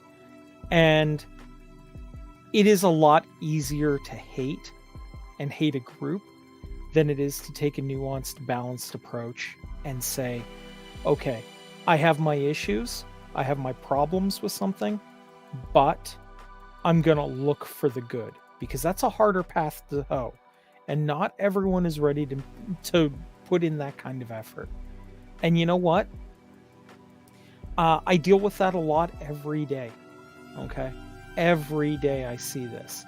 And the truth of the matter is, trying to get somebody to give up hating because it's easy and get into a place of understanding that there can be light in the darkest places and there can be hope where there is the most despair is a hard thing to do.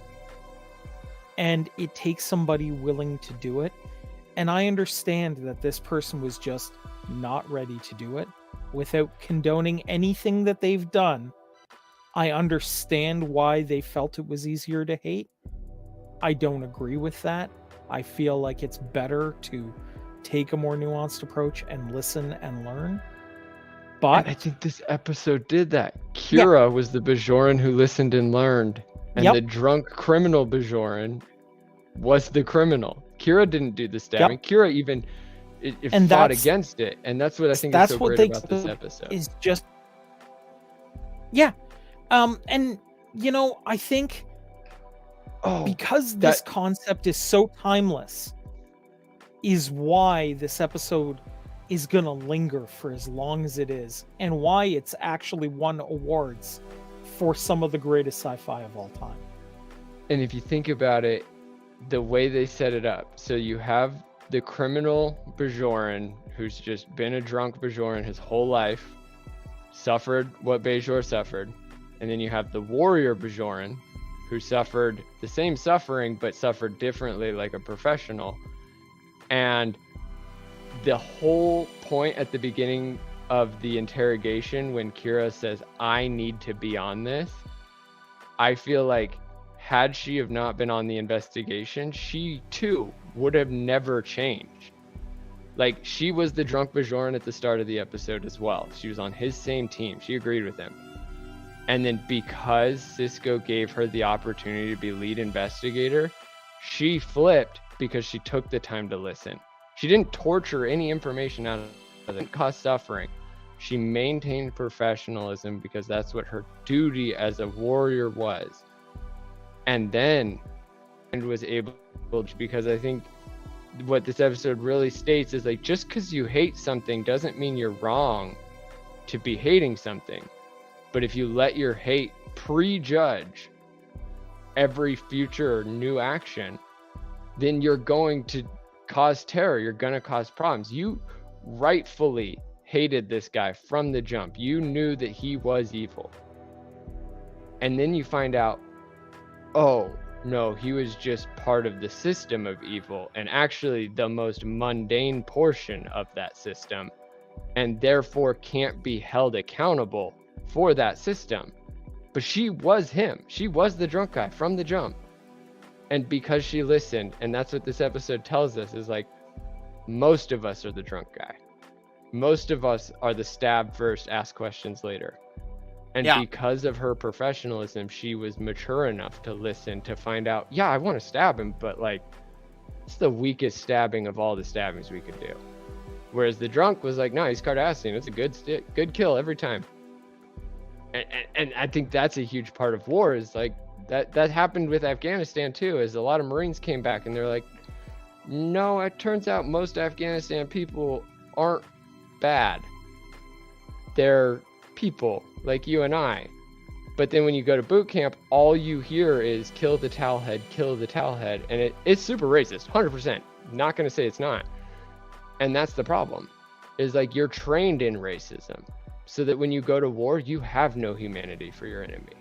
And that's why I hate American government. You know, like, it's not just... You don't have to be trained in racism to be a good killer. Yeah, the problem is... You is... think that if you're weak-minded. Well, see, and that's just it. They could teach it in a proper form. They can say that, look, we want to dumb the enemy down so you don't hesitate. But you need to be able to make the distinction between a combatant, which you can be totally prejudiced towards, because in battle, you should use every motivation possible. However, that combatant is not the civilian. And you need to remember that that civilian is to be treated with respect. And so they probably don't do enough. But the thing is, though, they don't just do this shit. Taught in World War II. That wasn't taught in the Empire of the Rising Sun. That, like, all of this new stuff is pretty freaking new. So for us to hold that standard to those enemies at that time is asinine. I'm not holding that standard to those. I know you're not. I think that, like, if people try to compare this story to Nazi Germany, the whole idea is about how do we be better despite all of the evil. Well, the whole premise is based off. The whole premise of the German occupation was based off of the Third Reich. So I mean. So well, how do we maintain a good Bajor despite an evil Cardassia? How do we be better? Well, we first recognize that Cardassia itself is an evil, but we'll get more into that later. I would actually argue that it's not just World War II Germany that the occupation is based on. I would argue that there are, inklings of apartheid. There are inklings of all kinds of, you imagine a human historical suffering, and you can find a allegory for it in an episode of Deep Space Nine. Yeah, absolutely, and I get that, but at the same time, like, this one is like where they basically come out and say that what the allegory is more specific. I mean, like, Maritza's wearing gray, for crying out loud. Like, that's it's straight down to the visual representation. They couldn't have done it better if they had jackbooted him just a little bit. Right. But the thing is, though, John, the thing you bring up, though, about teaching prejudice in the military, that's not just isolated to the military. There's a lot of religious institutions that unfortunately do that. And I mean, I want to speak to that, what you're saying, too. The big eye-opening for the prejudice and propaganda for me was when I realized that there's 1.8 billion Muslims in the world. If they were all a bunch of plane hijacking terrorists flying planes into buildings, it would be happening about, once or twice a week. But that's just it. Most Muslims, 99% of them, just like 99% of all of, humanity really, we just want to live our lives in peace. Yep. We're not looking for conflict. We're not looking. I don't care what you want to believe in, what you want to do with your own life. Just leave me to live mine alone and don't harm children, and we're good. That's really that easy for me.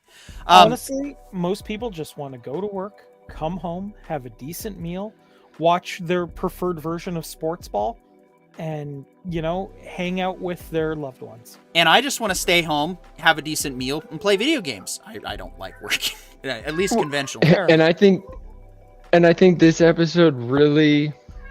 I think it's one of the first times, if I really think about it, where it was just perfectly put. There was no forgive your enemy because you're nice. Take the high road and be forgiving.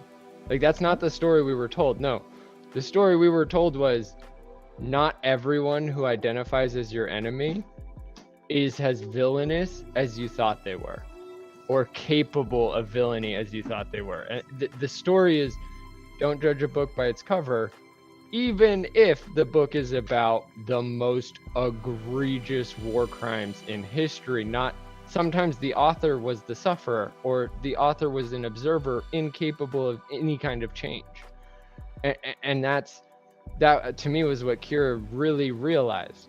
Like, because she got called a terrorist, and she's like, I did what I had to do. And he's like, yeah, and that's what Gardal said too. Yeah. and you think that he's Gardal saying these things, but then you find out, no, he was a file clerk. Like maybe Kira's sister was a file clerk for Kira's battalion, right? And it's like, I wouldn't expect that person to be punished for the crimes that Kira committed. And Kira doesn't, that was a really nice thing. Kira doesn't say she didn't commit crimes. Oh no. That is one thing I love about. Say he didn't commit crimes. Yeah. They both say it was a love of country. Yeah, that is absolutely one thing I do absolutely love about Deep Space Nine and Kira's character. She 100% owns that she knows she did some incredibly dark stuff during the occupation, but she felt at the time it was necessary, and she was doing what she had to do to save her people. And the crazy part about it is the other side thought the same thing. And that is, I think, the true revelation that Kira walks away from this, is an understanding oh my God, they thought the exact same thing.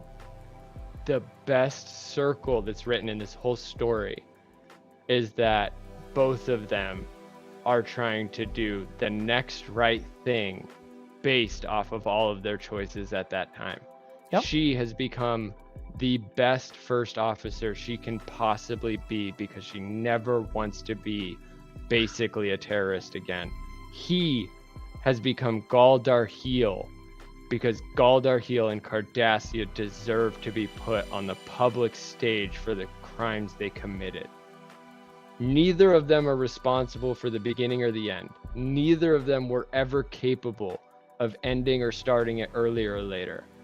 But both of them knew wrong things were committed, and both of them knew that they had to be better. And to see Kira, she's been doing that the whole series. At no point has she like been a Mary Sue where she's like, no, you're wrong, Cisco, I'm right because I deserve to be right. And then see the whole episode goes, yeah, no, she was right the whole time. Yeah, Cisco fixed it. No, instead it's like she comes off arrogant, hot, gets put in her place, takes it, becomes better. Like every good character in any good story does. They learn from their mistakes and become better. And that's what I've been loving about doing this DS9 series is like, yeah, it's always been possible for writers to be this good. It's just the rich idiots aren't paying the good writers anymore because they worked on DS9 and not, I don't know, Lord of the Rings or not Lord of the Rings, the other Rings thing that Amazon produced. Just hire all of the writers on this episode. They're going to write you a story that's going to blow your freaking mind. Now, I'm going to ask this question every time we wind up with an episode like Duet, because it's going to come up a few times down the road.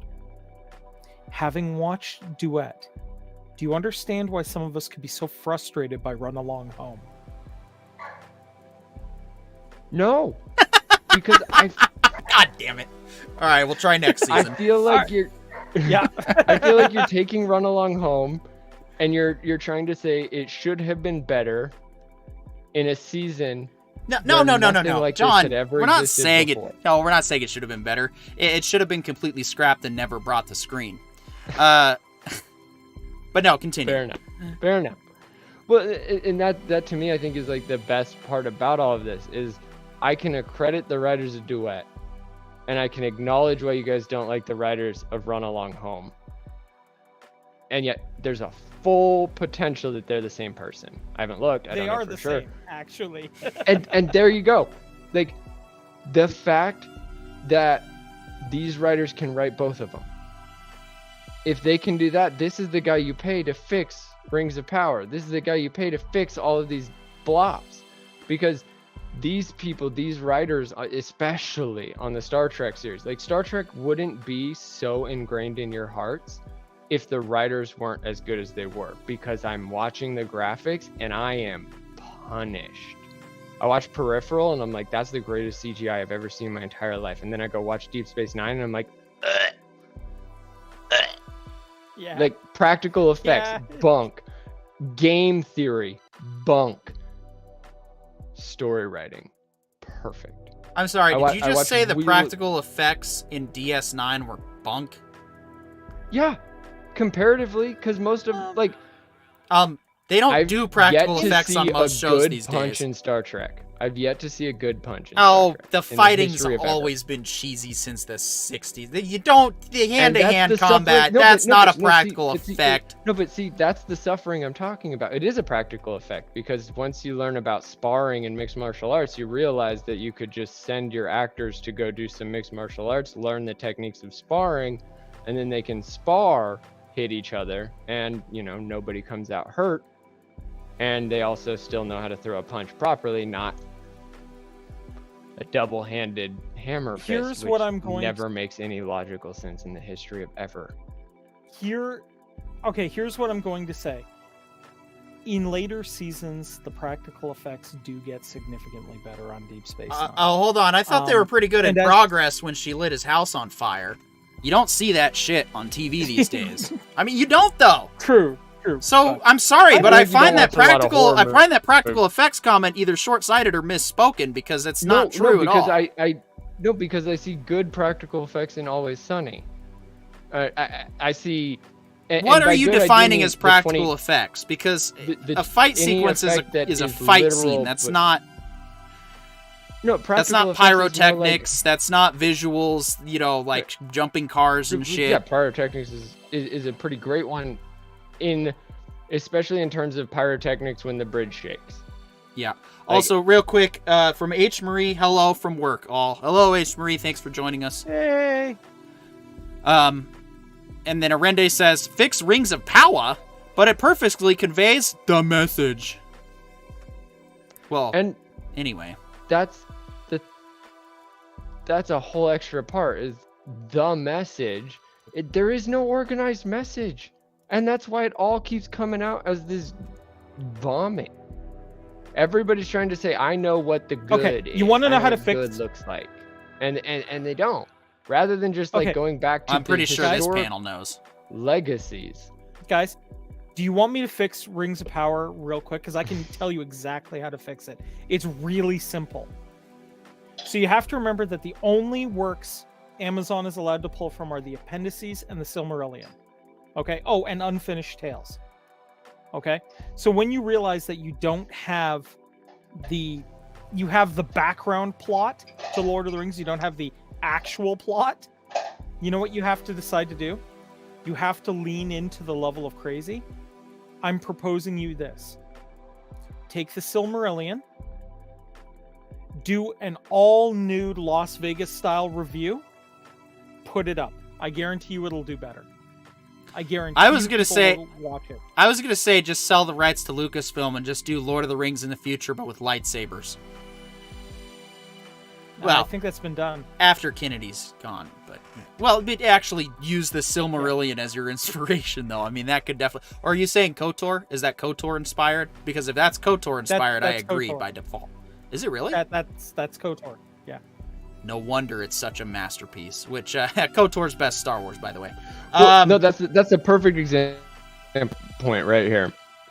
If KOTOR is inspired by the Silmarillion and is also Star Wars and has absolutely nothing to do with Middle Earth, then that means that you can take the works of the great, translate them to the world you're writing, and still be great.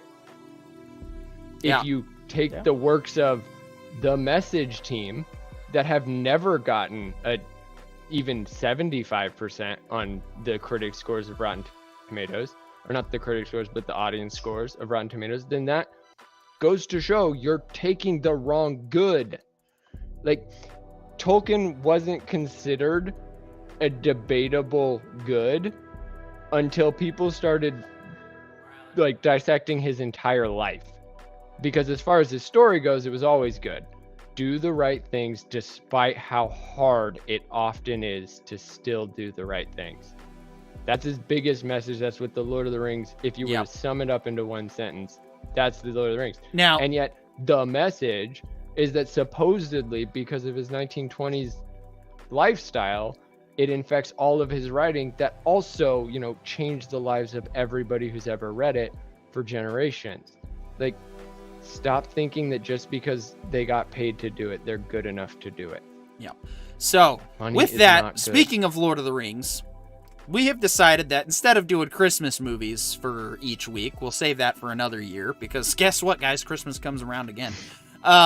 We are going to do the 2001 to 2003 Christmas tradition of Lord of the Rings. So, starting not next week's show, but the week after on December 6th, we are going to be talking about the Fellowship of the Ring along with Tulsa King and the Peripheral. So yes, after we finish DS9 Season 1 next week, we are going to take the month off from DS9. Now, it wasn't originally the plan, but the timing's working out great, so we can do Lord of the Rings and also, of course, keep up with Tulsa King and the rest of Peripheral.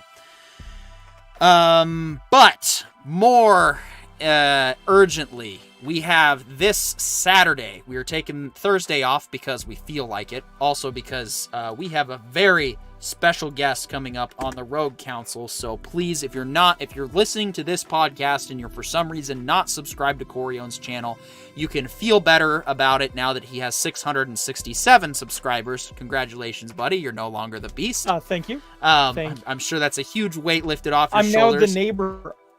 What? Oh, we're losing I'm now him. the neighbor of the beast. Ah, there it is. Oh, that's okay. There it is. Got you now. Yeah. You're back. Yeah. So we're going to, let's see. Rende says, I get the feeling that Lord of the Rings thing is partially my fault. You could say that. I was definitely inspired by some of your interactions in our exclusive Discord about that. And I also was like, you know what? I haven't watched Lord of the Rings in a long time. And I don't know, December always felt like, along with Christmas time, Lord of the Rings time. Probably because for 3 years in a row, we had a new Lord of the Rings movie. Oh, man. So, it just seemed like the right thing to do, since that's what the buzz is. And plus, I'm sure anyone watching this could really use a palate cleanser from the Rings of Power. So, yes. Please consider joining us. We're going to do one episode a week one movie a week starting on the 6th. Preference is the extended editions. But if you can't watch those, that's okay. The discussion's still going to be great. You're really just kind of missing out on some extra scenes that make the films feel more like the book. If you're not sure where it airs, we're going to be watching on Hobo Max. And we got to say it out because this is a talk. Yeah.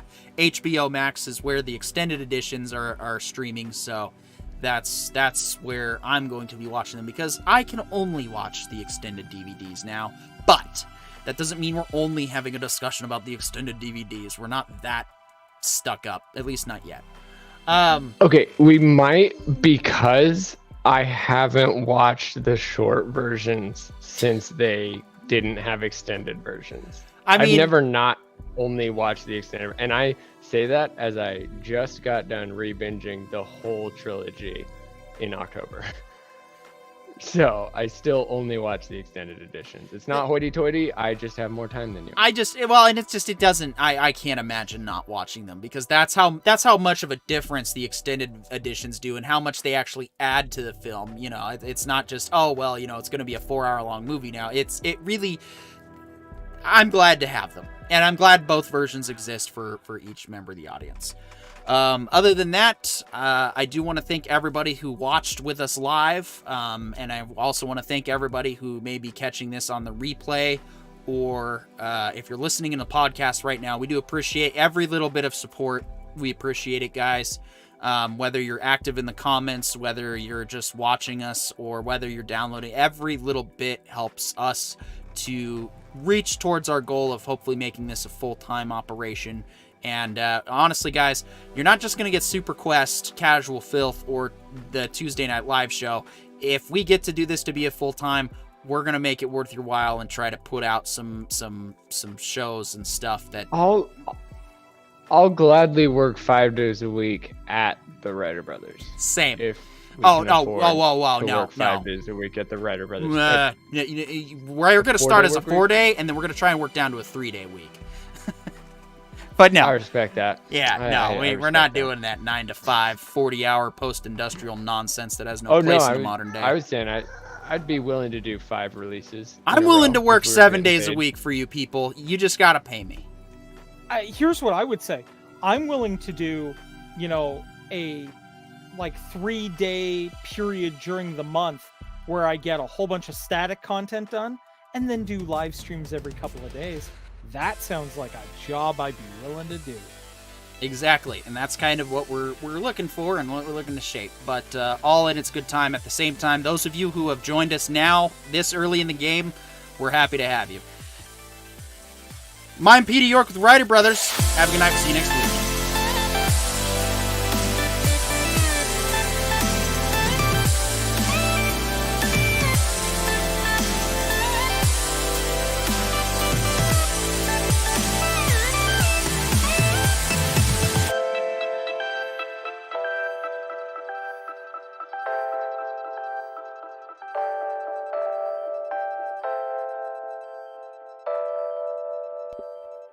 This has been a presentation of the Writer Brothers Tuesday Night Live. The Writer Brothers, restoring respect into discourse.